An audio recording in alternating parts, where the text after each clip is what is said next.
My beautiful boy and children, and welcome back to the Wattpad series, I suppose. And today we're reading chapter 14. I mean, we've had chapter 12 and 13 today as well, but we're just kind of like catching up a bit because it's been a while. Chapter 14. But soon. Felza, the older man, wasted no time. He runs, leading his younger son over to a decent-sized group of people.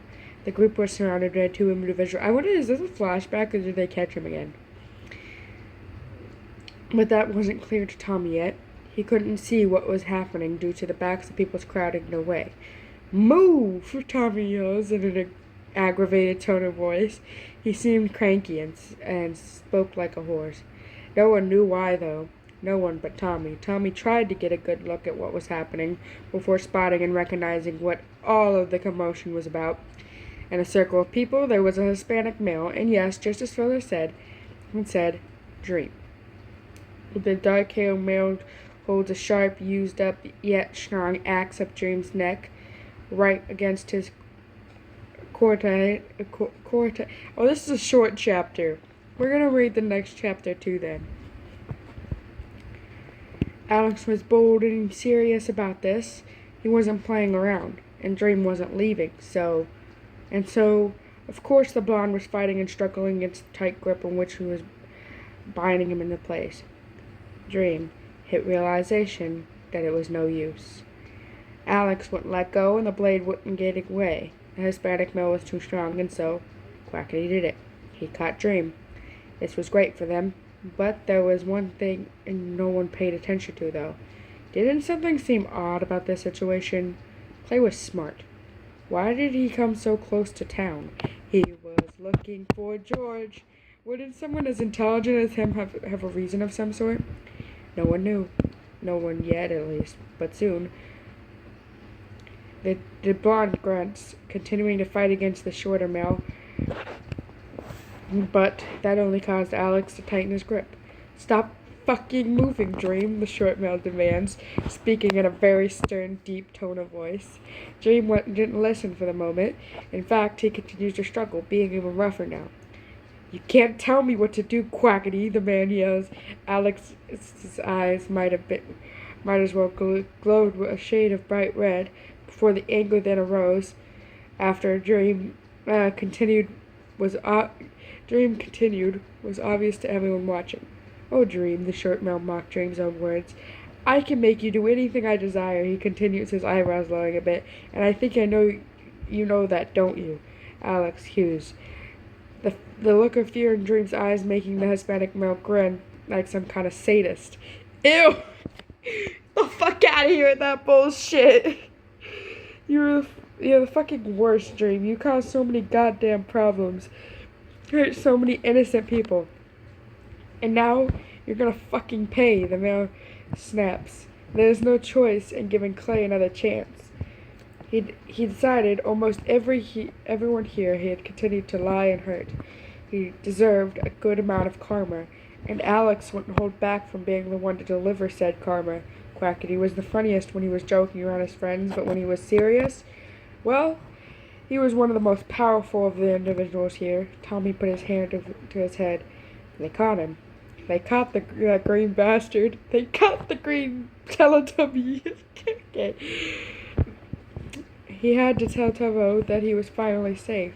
The blonde beams as he runs out to his best friend's house to break the good news to him.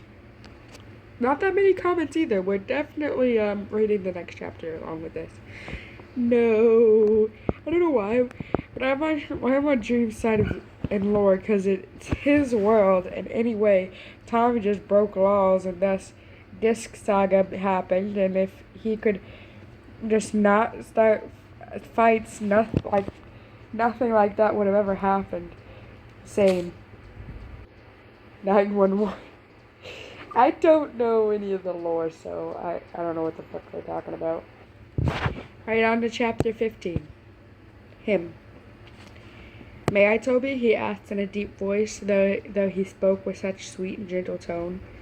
It was really cute. He would always speak sweetly when he was with him. But I don't know how, Mark, I mumbled. For some reason, he beams like a child on Christmas Day. I don't think he expected to hear his name, but from the way his pointy ears hung down, and by the way his eyes shined like the stars, I could tell he liked when I said that simple word. "It's okay, I can show you, honeybee," he whispers sweetly, his soft lips forming a smile as he offers a hand out. This chapter's short too! The moonlight shines bright behind my head as I look up at him, laughing softly in response to that sweet nickname that he had just made for me. After a wonderful moment of silence, my hand reached up to his. The boy just gently twirls around me, my feet almost slowly lifting off the floor.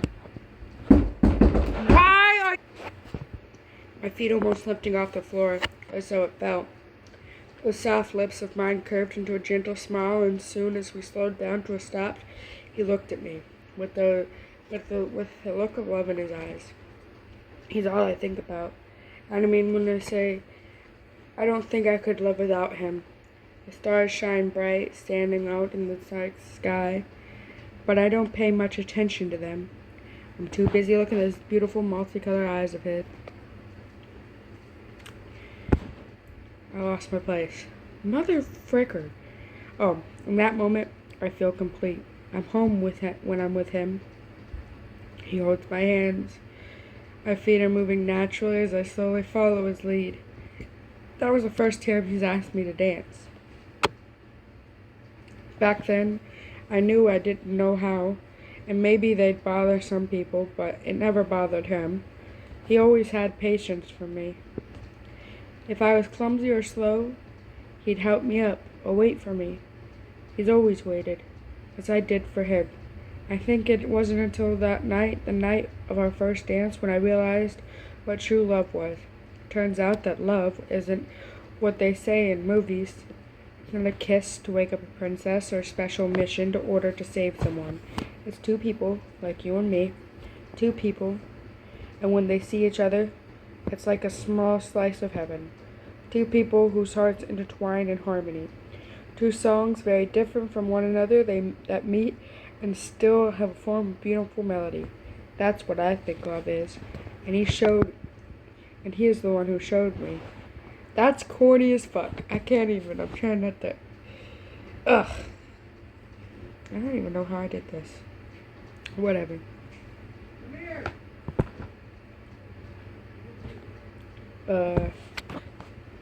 Now I've lost my place. I want nothing more now than to be wrapped up in his arms.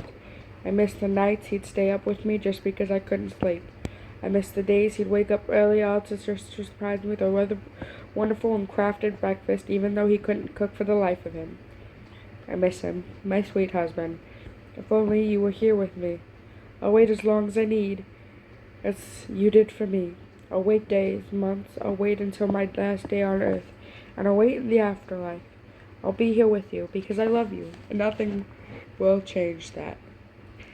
That was the corniest shit I have ever read. Honestly, that was so true yet so beautiful how you just worded it. Honestly, so good. Great job. You definitely a wonderful way with words. Please don't make me cry. The music just makes the extra bit ducking cute. The music makes it so much better. This is kind of sad, but I will not cry. Bro, I'm crying. The background music is good beat to the episode. I'm not going to play the background music because it's whatever. But we're going to read the next chapter just because this one's short too. Okay, this chapter's a little longer. Chapter 16. I love you. A small boy sits down on a huge couch with a stuffed chicken. The couch was huge in comparison to the minuscule child's body. The cushion seemed to mold into his body and shape whilst he was still sat there.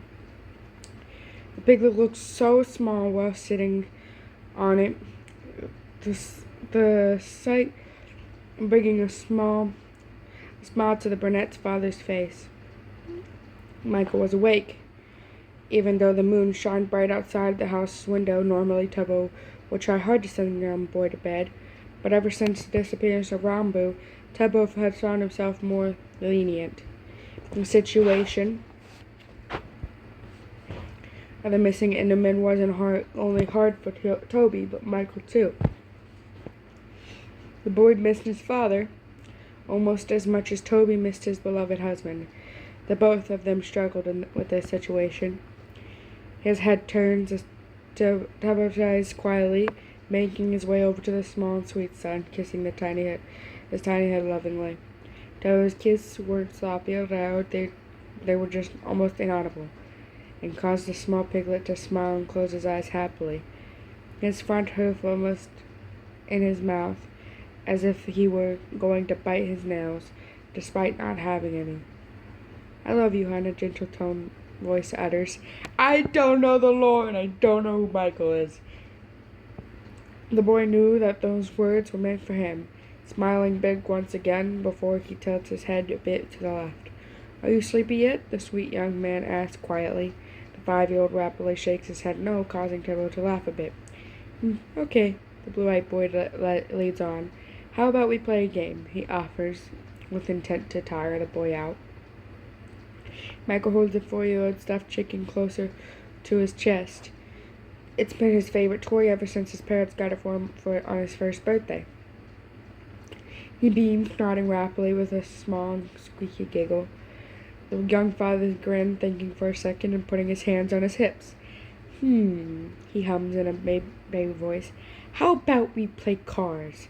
the short father offers, but the small boy shakes his head no. Tubbo comes again. "What about..." He stretches the words out playfully. The brunette turns away, pulling his hands over his eyes before turning back in a quiet gasp. "Peekaboo?" he asks and shouts to surprise his son, squeaking quickly in a loud whisper. The short boy giggles a bit but shakes his head no. No, Papa," the half-pig giggles. The young adult puts a finger to his chin as he thought for a moment.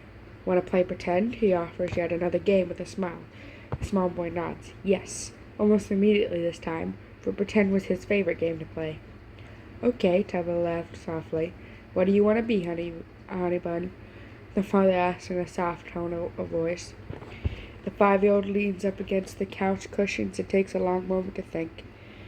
There were so many possibilities. The sight of Michael's little brain working brought a smile to Tubbo's face. He was so incredibly proud of his son at that moment. Michael beams. "I want to be a dinosaur," he laughs a bit. "Whoa, a dinosaur!" Tubbo gasps greatly. The boy nods repeatedly, and Tubbo smiles proudly. "Okay," Tubbo smiles, and he turns his head and gasps, ready to play with his dinosaur son. "Oh no, there's a really big dinosaur over there!" the short voice shouts.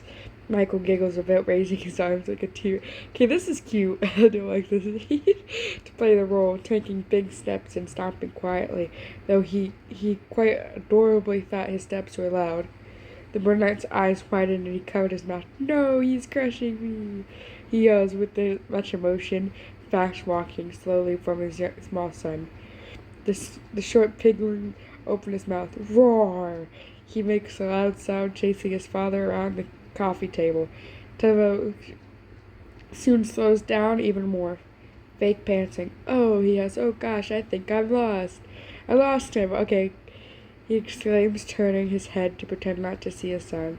Michael smiles big and runs to Tubbo with a hug, as if he wanted to tackle his father to the floor. Tubbo goes along, slowly and carefully falling onto the floor, and bends his arms over his head and aims a bit. Hands aimed up a bit. "No!" Tubbo yells as Michael pushes the hoops gently against his father's chest. "Roar! Num num num! I gotta eat you!" It takes him a minute for the words to get out, yelling playfully. That's cute as hell. I still don't like kids, but yeah, it's cute as hell. Tubbo laughs and puts his hands up. "Ah!" he exclaims before turning his head and resting it to the side, playing dead. Michael smiles big, quite proud of himself. He was really good at being a dinosaur. He even attacked his papa. Tubbo kept his head down for a moment, hiding a smile when his one boy put his hoofs on his hips. Papa, get up! He giggles. Tubbo didn't move, his smile covered by his arms. The small boy giggles. Papa, I'm not actually a real dinosaur, he says, having trouble pronouncing his T's and R's. That was when Tubbo lifts his head gently, smiling at the small boy. Oh no, I think I need kisses to wake up. He smiles big and laughs softly. Michael giggles a bit. He was a papa's boy and always loved to cuddle up with Tubbo. Papa, he giggled and leans down and hugs his father, kissing Tubbo's head a million times. It's fucking adorable. Tubbo then stood up, picking the boy up, holding him in his arms before lifting him up. You saved me, Tubbo beams and holds the small pig thing up, and Michael giggles with quite snorts of joy. Oh, it's a little piggy, and it's too cute. Pigs are fucking adorable, and I can't. Once Tubbo set his adorable son down, the boy yawned quite noticeably. Whenever the boy would yawn, his small arms would stretch out just like it did this time. A small boy then sits on his bum right by his father. Tubbo wastes no time standing up.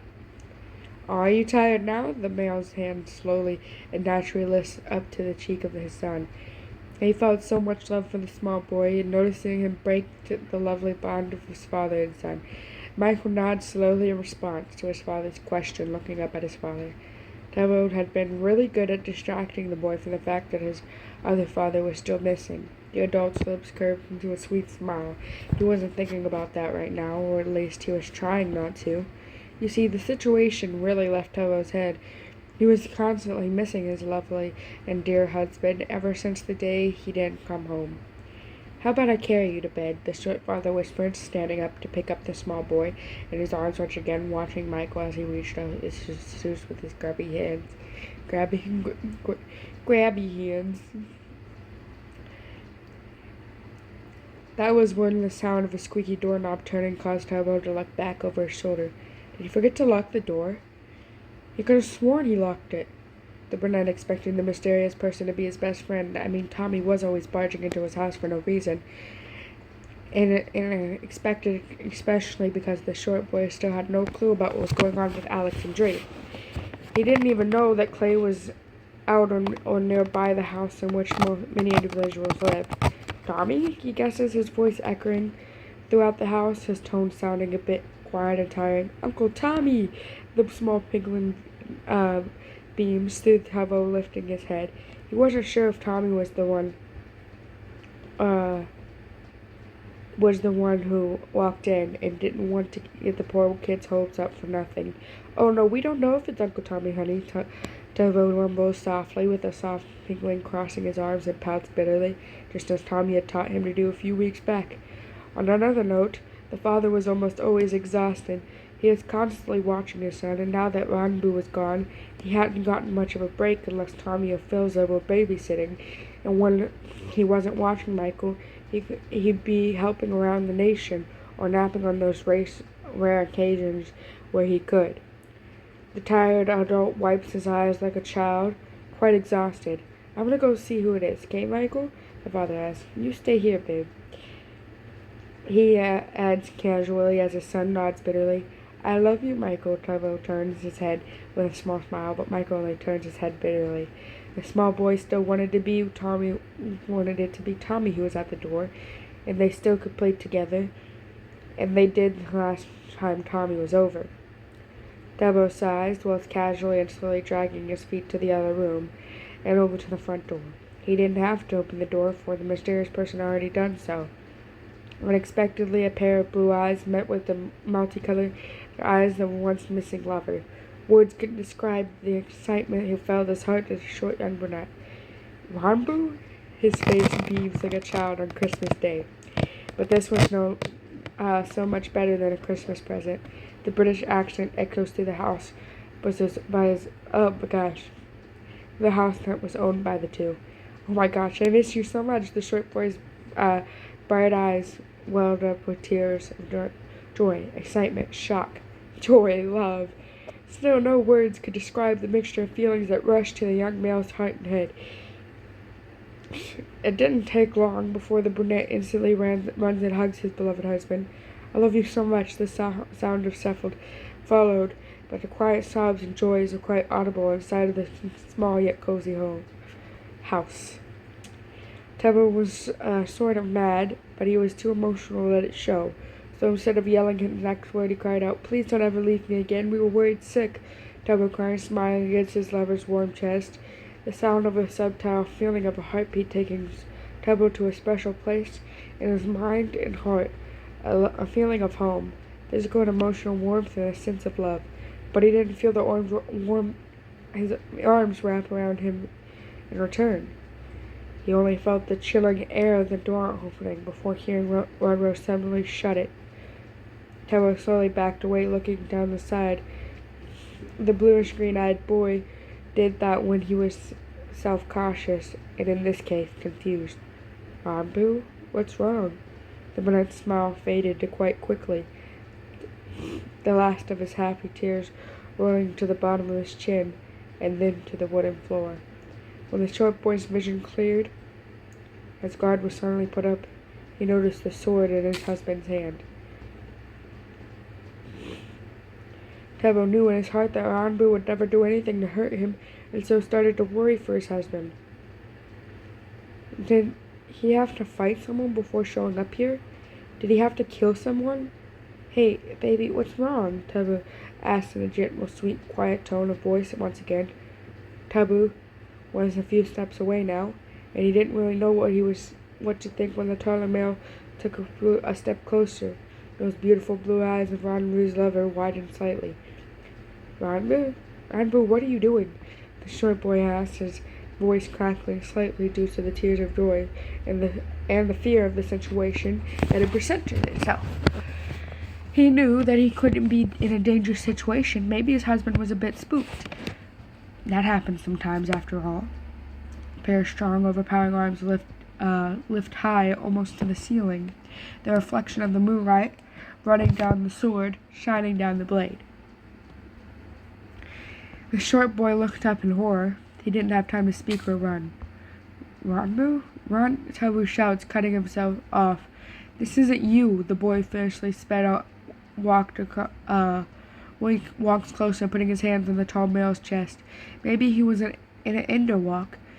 "You're better than this. You can fight it," the emotional male shouts, giving a beautiful attempt to snap his lover out of the trance that seemed to be caused by dream, though Toby didn't know that cause.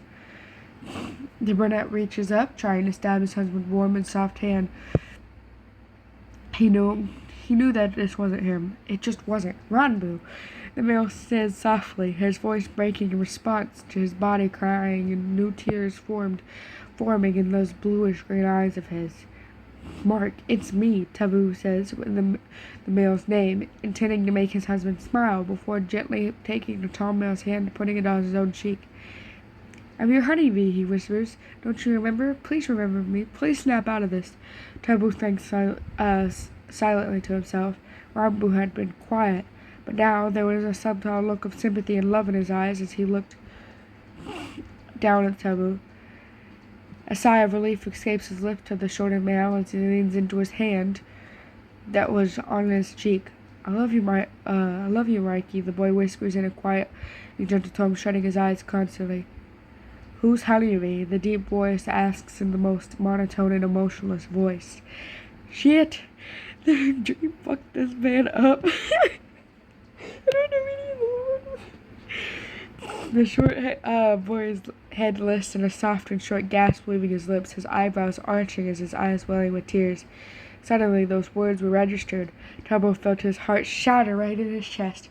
It throbbed and ached. The pain was worse than any broken bone, burn, or injury. This had to be the most painful feeling he's ever felt. Suddenly there was a moment just like every other, except this time the word froze for a minute. And in a second, the words were spoken. "I love you," the gentle voice whispers. Tears rolled down his cheeks. When the sound of a loud thud hitting the wooden floor echoes throughout the cozy home. Right after the sound of a very quiet grunt, small, piggling, sloppy ears raised slightly. The young boy hops off the couch, looking down at his hoofs, and counted his big steps until he reached the front door. "Papa?" The small boy giggles as he walks into the room in which Tubbo had walked to, grabbing the edge of the wall. It took only a minute before the small boy saw his father Ronru. The piglet's eyes beams as a look of shock in the boy's facial expression. He snorts with joy. "Daddy?" he asks, surprised to see his tall, lengthy father. Michael was a bit too young to have understood everything, but he did understand that his one dad was missing for what felt like a long time. The fluffy pig looked up at his tall father before naturally looking down at the floor.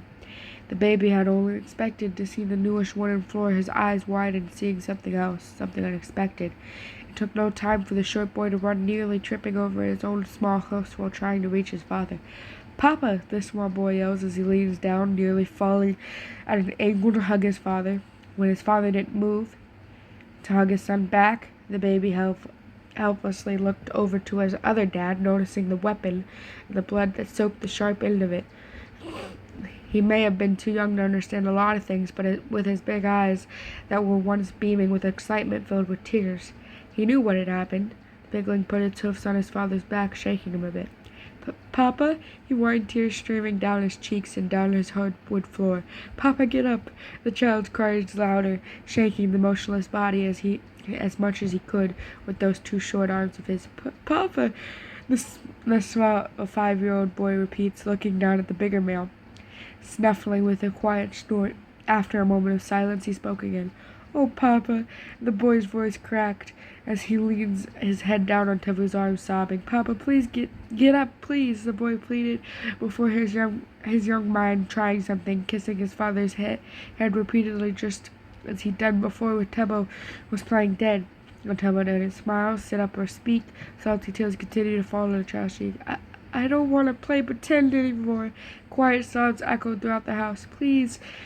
He's like, "Papa, come on, get up." The small boy cries. "Please," he whispers, crying uncontrollably as he slowly crawls underneath the arm of his father, stomach echoing due to the overwhelming amount of crying. "I love you," Michael sobs. "I love you too." Michael's words repeat them again. Michael didn't say it back either. The house was very dim lit, though from afar the lights were clearly on, visible due to the dark sky. Echoes of a small 5-year-old boy crying filling up the house. An unsympathetic tall father wasted no time and lifted his arms once again, looking down at the boy, his son, in the unconscious body of his lover. Michael turned his head over his shoulder, looking up helplessly at the man he would call Dad every morning and night. The man he played cards with. The man who taught him which flowers smelled good and which were harmful or smelled bad. The piglet's eyes were welling with tears, his face red with emotion and heartbreak. The pointy-eared male suddenly began lifting his arm yet again, preparing to swing the weapon again, before suddenly freezing in place, turning his head. The sound of something walking up the grass causing the tall male ended up lowering his weapon, in which he used to. His pointy ears slightly moved up, and he looked around left to right before spotting the back door. Then, with no emotion, he made a run for it, with the door open for a second time. "Hey, Tubbo, I know I said we could hang out tomorrow, but you won't believe what happened," he yells, sounding happy, yet aggravation at the same time. He must have still been grumpy from the dream he had only 10 minutes before. When he casually and slowly looked down to see his best friend on the floor and the small pig, his niece, crying and cuddling under Tubbo's arm, his face went white. Tubbo? My God, it was just a minute too late. That shit's sad as fuck. Oh no, my pen. That is very sad. I'm not even in this fandom and I might cry. That's horrible. I think I'm gonna just end it there. Oh my God. That's sad as shit. What the fuck?